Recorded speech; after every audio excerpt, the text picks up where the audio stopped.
When the annals of the pandemic are written, they will have a lot to cover. But when it comes to business, the chapter on labor may be the most profound. Few events in history have changed workplace dynamics in the ways we've seen over the past 2 years.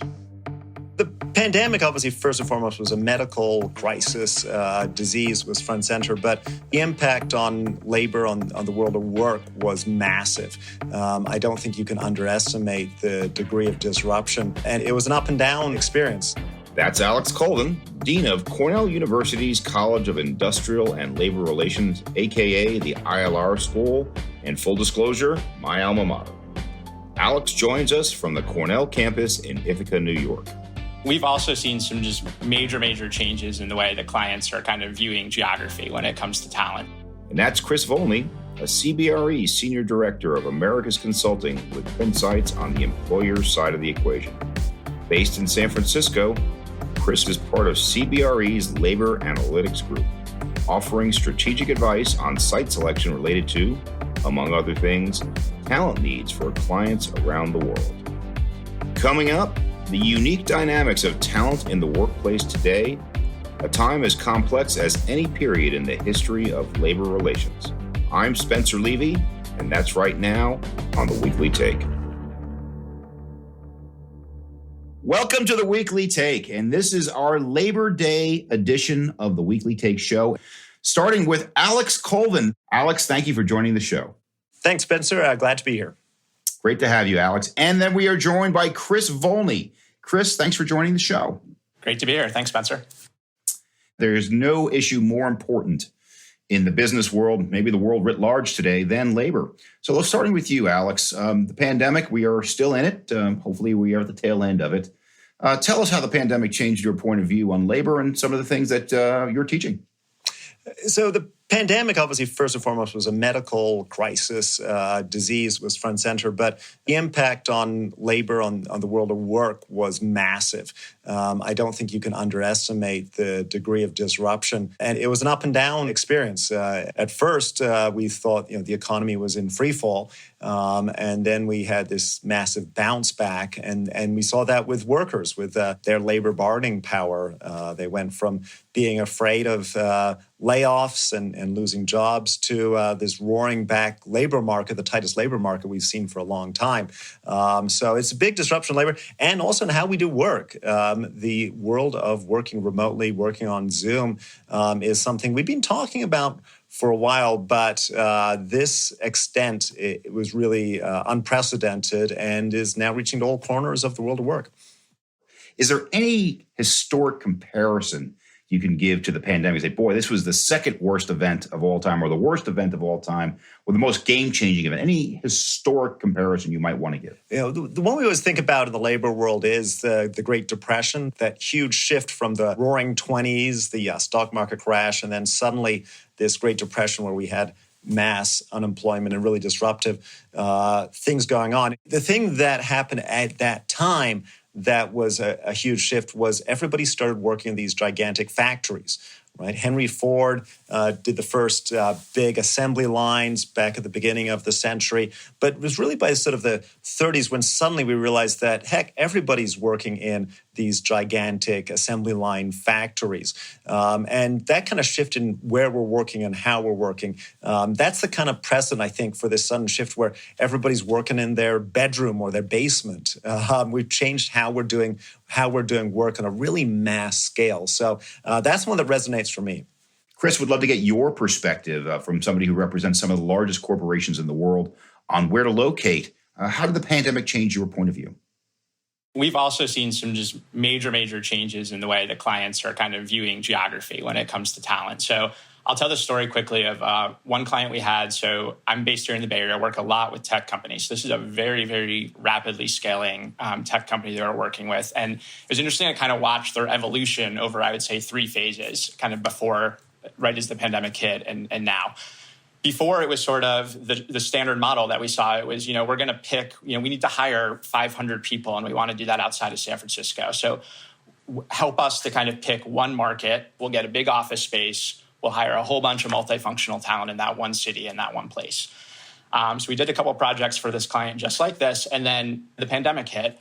And we actually didn't hear from that client for a little bit because they sort of went with the model of, we're no longer encumbered by geography. We can hire remotely. We can be remote first. We can go anywhere in the world to find our high quality talent. A few months later, kind of later in 2020, that client came back to us again and said, that model actually where it was a free for all wasn't necessarily working the way we had anticipated. We ran into some challenges. The regulatory side, if we hire one person in Hawaii, we have to rewrite our whole, organization's labor regulations to meet that. And so they came back to us and we're doing more of this, what we call targeted remote hiring. So we kind of went through our analysis and said, instead of picking one market, maybe we pick 3, 4, 5 that we know are going to be really well qualified. They're going to have that deeper pools of quality talent, less competition. It's going to be cost effective. And the client can continue to hire remotely, but they're going to kind of hire in just this smaller set of markets. So this allows them to kind of focus their regulatory and administrative tasks. It helps them to focus recruiting. And it also, they're viewing it as kind of a hedge against the long-term viability of work from home. And I think in terms of affecting very different workers, and yes, we are in a services economy, there are some people that had to go to work. They were essential workers that we maybe didn't consider essential workers. We thought of healthcare workers as essential, or a police officer or a fireman. But we didn't think about the person who drove the bus, the person who drove the train, the person who manages the building, since we're in the real estate business. How did you address that issue, Alex? So, and the extension of the essential workers idea has been pretty dramatic, because we used to think about it in the old labor days as the kind of workers who, if they went on strike, we couldn't function. So the firefighters, hospital workers, people we bar from striking because we couldn't let them use their full labor power, or else it would cause disruption. The air traffic controllers who Ronald Reagan famously fired. That was sort of the traditional essential workers. I think the healthcare workers we're already partially in that. But I do think it's these other areas like the garbage collectors, right? The garbage collectors really are an essential service, and the cleaners. Right. I think we all look at cleaning of buildings a lot differently now when we have in our mind, okay, what are the germs on those surfaces? The fact the cleaner does a good job killing all of them seems pretty essential nowadays. And I do think those groups, their labor power, so to speak, has gone up because of this. Chris, you represent some of the largest corporations in the world, but they're not all looking for software engineers. Some of them are looking for other skill sets as well. So just walk us through the process you follow when you determine where to put your company based upon the skill set they're looking for. Every exercise we're doing with clients is going to be custom. And it's the main driver is, what are the roles and skill sets that you're going to be hiring for? Any search that we're doing, we develop a scorecard. So there might be, 50 different factors that we're looking at, but they all really roll up into 3 primary buckets. One is the supply and the quality of the talent. Is it there? Are the skill sets specialized? Are you going to be able to find the people you need to conduct your business? 2 is we don't want to just look at the supply. We want to look at the demand. So what other companies are in that market hiring for the same profiles that you're hiring for, and how are you going to be able to compete to attract and retain that talent? And then 3rd is cost. What kind of cost savings can you get by going to a new market, whether it's within the US or globally? And also, how does wage inflation and if it's global kind of currency fluctuations, how is that going to impact your ability to drive cost savings? Depending on the industry that we're working with, those factors can be weighed differently. A lot of times an industrial or manufacturing operation might push really heavily on the cost side, whereas that software company or the tech company, it's more about just the quality and depth of the talent. We'll pay what we need to pay. We just need to be able to get the people to scale. So every exercise we're doing with clients is kind of we're optimizing between those 3 primary categories. So, Alex, one of the factors that Chris mentioned, of course, is cost, which is always first or second item that people talk about. But what we're dealing with today are factors including labor shortages, less immigration, and we are seeing massive increases in salaries. Now, the debate is whether or not those salaries are keeping up with the cost of living, and that's a whole other matter. But I'd like your point of view on how today may remind you of prior times and how labor should be looking at some of the market conditions today. I do think that that question of less immigration, fewer workers coming into the labor force is something that we are seeing the effects of, and I think we're going to continue to see that. If we look in the education realm, there are fewer students coming out currently from the schools than in recent years. There was the sort of millennial generation, which was a huge bulge that came through. There's smaller and smaller class sizes now coming out, and there are more and more people leaving the labor force and going into retirement, right? So we are seeing those forces having an effect. And at the same time, immigration took a little dip there during the last administration, in particular, cut back some immigration numbers. But there were periods in American history when immigration numbers were pretty low from the 20s through the 60s. That does produce a tightening of the labor market. You know, there's countervailing arguments there, what we should do as a society. A growing dynamic society often is an immigrant society, and America's benefited from immigration greatly. But if it slows down, it does tighten labor markets, and that's going to have an effect. Employers will have to adjust to it. Let's get a little bit more micro here, a little bit more pragmatic. And let's assume, starting with you, Alex, then we'll go to you, Chris. Let's assume you're advising an employer, and then in the same day advising an employee. What do you do about today's labor market? What's some very basic advice you might give them, Alex? One basic thing is to recognize this is a tight labor market, that we have had a shift, that employees have more bargaining power, and you have to be responsive to it. Otherwise, you're going to lose out. You're going to lose the talent that you want to attract and retain. So that means that you're going to have to be responsive. You're going to have to be flexible on some aspects that maybe you weren't before. You have to think about things like remote work. Can you offer it for a particular job? Because if you could offer it, you may have to if you want to get the talent that you'll need to succeed. So it's just kind of recognizing that you need to be responsive as an employer in what you do. You can't dictate things if labor has bargaining power. On the employer side, the advice I'm giving is not to look just at supply. A lot of times companies, when they're going at their own and thinking about which markets to go in, they'll look them on the Bureau of Labor Statistics and see how many people are in, this market that we might want to hire. That's just not enough right now. We also need to consider the demand side of that. So when you're going into one of those markets, who else are you going to run up against that will also be hiring that same talent? And we're really solving for the markets that have a favorable balance between that supply and demand. So I think that's critical right now. So speaking of supply and demand, Chris, starting with you, and then I'll ask Alex's point of view, is we don't just have a supply and demand imbalance between labor and management today. We have a supply and demand imbalance on housing and a lot of other very important but basic human needs. How much does housing play into your equation of where to recommend your employers locate? Housing's an important one, and it's the availability of it and the affordability of it. So one of the things that we'll be asked to look at when we're looking at comparing these markets is just how far is that employee's paycheck going to go towards housing? What percentage of your take-home income is going to be going towards housing? So that's a big piece. A lot of these companies might be headquartered in a big market like New York or San Francisco, and maybe they want to open another office somewhere in the middle of the country. Well, they're also doing that. They want some of those employees back at the headquarters to relocate to that market to help to start up the office. So thinking about what that employee can get in terms of housing dollars and variety is also really important. So I think that's something we're seeing. And there's a lot of constraints on housing, obviously, right now in markets really across the country. This issue of shortage of housing has been around for hundreds of years. I actually saw a movie during the crisis called The Molly Maguires about a company town and how the townsfolk, the employees, revolted. That is probably the image that a lot of people have about the company town, and probably well-deserved, because the company town does not have a proud history. But does it have a prouder future where employers are creating a better company town that actually serves the housing, maybe the schooling needs of the children? Is there a future for that, or are we opening up a can of worms that may be too challenging? What do you think, Alex?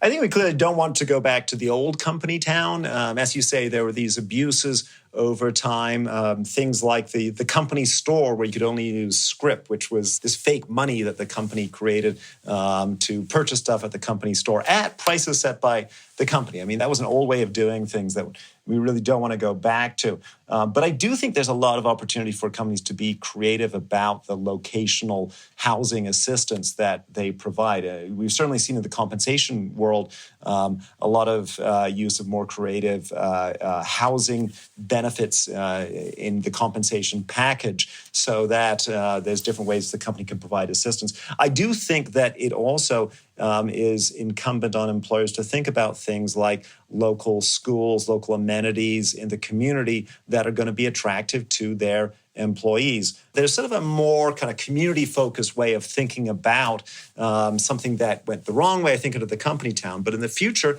could be a more positive role for companies in their communities. So, Chris, when you're advising your clients, how much are you talking internationally rather than just here? We're talking internationally a ton, and that's just only spiked since the pandemic began.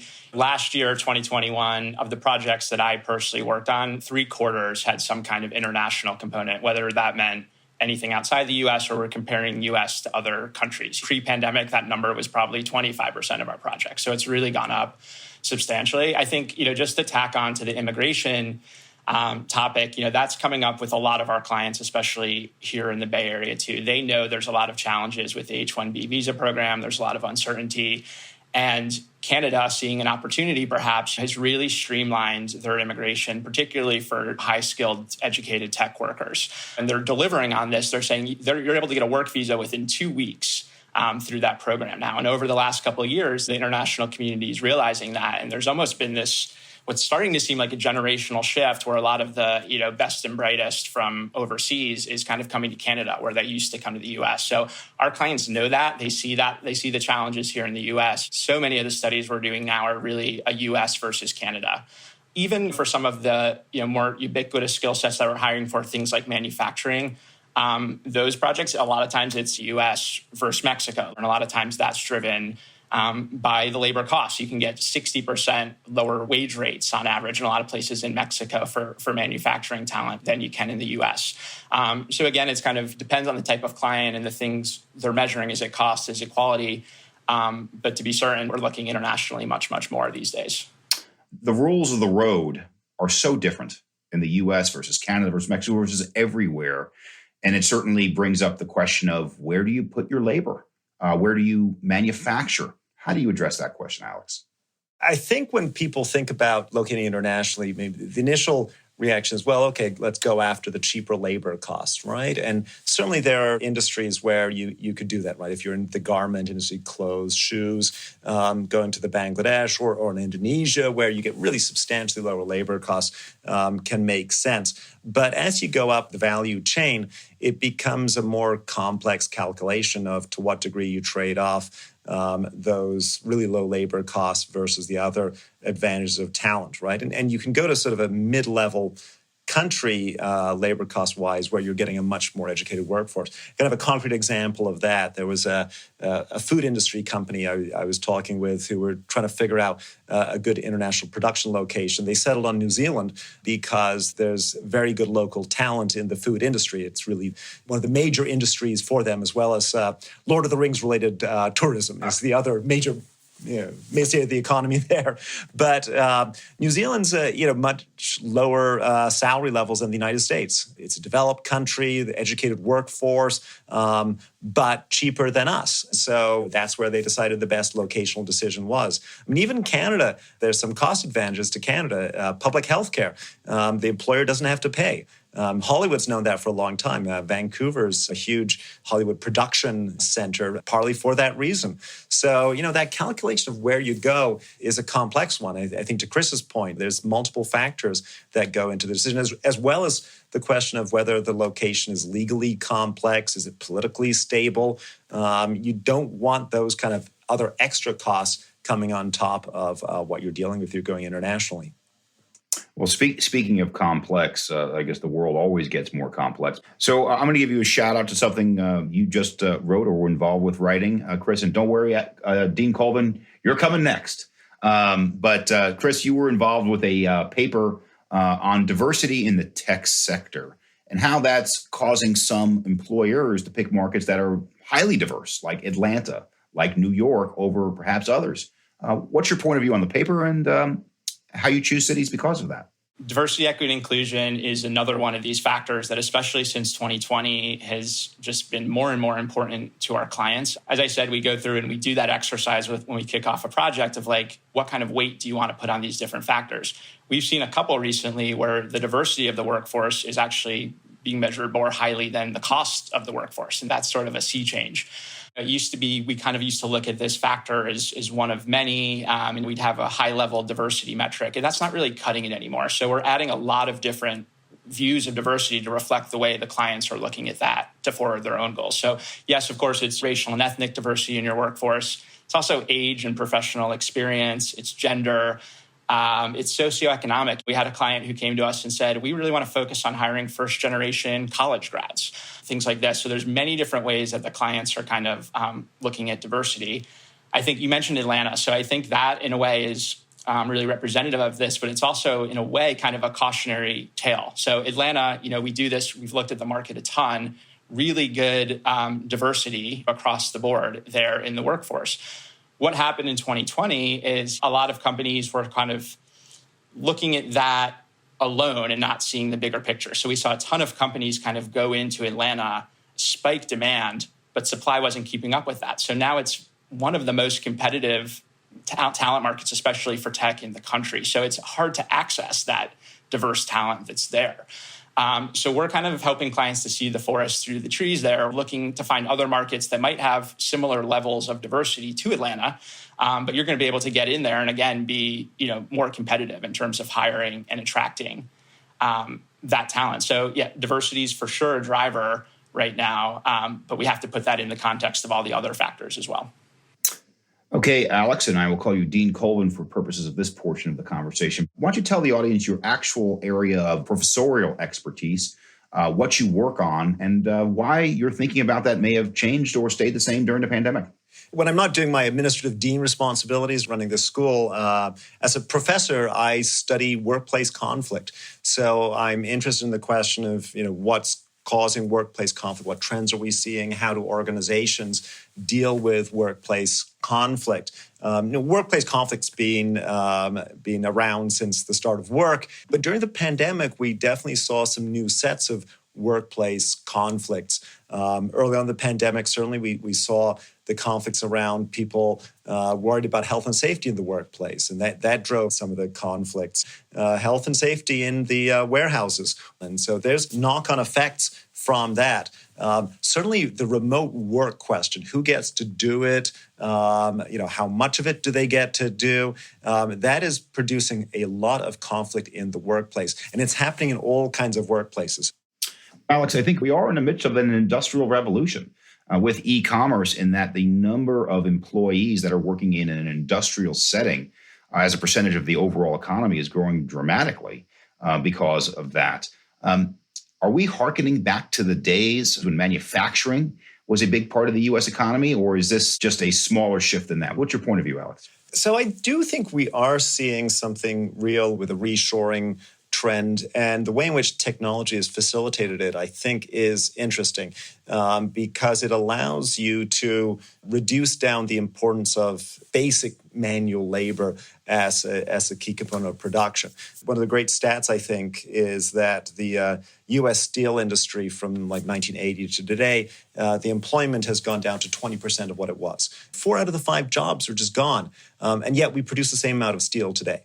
And that's because of technological transformation of that industry to be more productive. I think we're starting to see it in more and more areas where the technology is allowing us to produce things here in America in a way that we lost for a while when it became labor cost dependent. I think the technology is actually shifting things around. You think of the range of applications now. 3D printing is kind of a great example of a really disruptive industry that in many ways allows us to reshore things. And then you don't have to worry about political instability in other locations, the travel costs, the regulatory costs and uncertainty in other locations. In many ways, the U.S. is a very good business environment from a regulatory standpoint. So if you can equalize other stuff, maybe it makes sense to make things back in America again.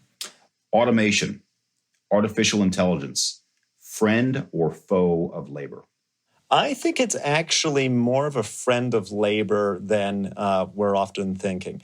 And the reason I think that is because there's a way in which you can use it that facilitates things that labor does. You know, something like building an airplane, something America's still pretty good at. There's a lot of things you could use the AI to enhance how you're doing it. At the same time, you're not going to entirely give over the process to the AI, right? We're still worried about the planes crashing. You want to have the hands-on, but you can enhance how you're doing stuff via the use of AI in a lot of ways. The other thing that AI can do is, I don't think it's going to be everywhere all at once, right? So at times it's sort of a talk as if suddenly we're all going to have Mr. Data from Star Trek doing everything for us. I think we're a long way away from that. And before we get there, we're going to have pieces of AI helping us do things. Essentially, that's what happens on the web now, right? That you have facilitation of things going on, but it's not doing everything for you. So I think it'll enhance labor for a while. I'm pretty convinced that given the state of technology today, we'll have less plane crashes, less car crashes, less people dying because of automation rather than more. But because a computer makes that decision, in one of those can't win scenarios, the public isn't comfortable with it. They'd rather it be a human decision. Do you agree with that, Alex? I do think it's the case that people are uncomfortable with entirely giving it over. I mean, I think about self-driving cars. We hear these kind of awful occasional situations of the self-driving car. Somebody's, reading a book or watching TV and their car plows over a pedestrian, right? I mean, that's front page news. But the reality is there's hundreds of people being killed by cars driven by regular people all the time. We're just not comfortable yet with the idea that we'll just turn over the machine, which will then end up killing people. That's why I think we're going to go to the kind of more intermediate step initially of kind of combined technology, human systems that will operate better. I think airplanes are actually a great example of that because airplane travel is incredibly safe today. We still have, though, 2 highly trained pilots at the front of the plane, but they have engineered the system so the pilots and the technology works together to make things incredibly safe. And if it ever goes wrong, like happened, God forbid, like with the 2 Boeing crashes, the 737 MAX ones,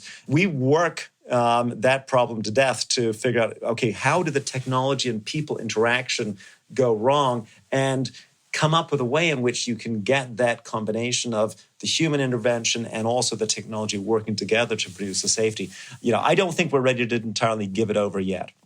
Chris, looking out for the next 5 years, how do you see your practice evolving? How are you going to help companies make the right site selection decisions based upon labor? I think across the board, we're going to continue to see at a macro level, like kind of an environment where we have a shortage of labor in a lot of different categories, a lot of different occupations. So I don't think our mission changes too much, but it's thinking about what we're doing now. It's how can we help our clients to kind of break away from the herd, for kind of lack of a better term, and think about there are plenty of markets out there, both in the US and globally, that are still pretty greenfield in terms of, they're producing high quality talent. They're pretty cost effective. They're not as competitive. Back to the tech context, we don't need everyone running to, go to Austin, to go to Atlanta, to go to Nashville. There's plenty of other markets out there that are producing talent. It's just going to be how can we position the companies we're working with to be employers of choice to make sure that they can attract and retain the best talent in a constrained environment and continue to achieve their business goals. And those business goals, again, include the DE&I piece, the sustainability piece. Integrating all of that into the labor strategy is just going to be more and more important, I think. Yeah, I think we've opened up some opportunities that aren't going to go away. The Zoom meeting will not go away. The reality is some jobs can be moved remotely. I don't think that goes away. We can't unsee what we've seen now. And we know that we can operate certain things remotely and they do work. Other things don't. We now have extra knowledge that's going to sustain. And I do think we've had a secular move towards some more labor bargaining power. I don't think that's going to go away. Yes, the economy may go up and down, but I think labor is going to have some more bargaining power, and that's going to manifest itself in lots of ways. New demands from employees, desires to work differently. If you don't respond to me as an employer, I'm going to go somewhere else. I have other options. And I think a tight labor market makes that happen and enhances labor bargaining power. So, Alex, we're about to celebrate Labor Day. Why should we care? What does it mean to you? So Labor Day is special. It's not just the last barbecues of the summer, the last long weekend, but it is a holiday that celebrates labor, the people who built this country through their hard work. It celebrates the work that we all do. And so I think that makes it special. I think it makes it a little different. And I like the fact that it's a holiday we celebrate by not working. We get a little balance, that balance between work and family and personal life celebrated this way. So when you have your Labor Day barbecue, appreciate it. It's a reward for all the hard work you do all year long. A reward for work you do and a lot of the work that came before you. And so we're now going to wrap up today's Labor Day special edition of the Weekly Take with two great experts on the labor space. First, starting with Dean Alex Colvin, the Dean of the Industrial and Labor Relations School, Cornell University. Alex, thank you. Thank you, Spencer. Proud to have you as one of our alums. Thank you very much, Alex. And Chris Volney, Senior Director of CBRE's Labor Analytics Group, representing some of the largest clients in the world. Chris, great job. Thanks for joining the show. Thanks, Spencer. It was fun. For more information and analysis of labor in today's business world, along with more about our guests, please visit our website, cbre.com/theweeklytake.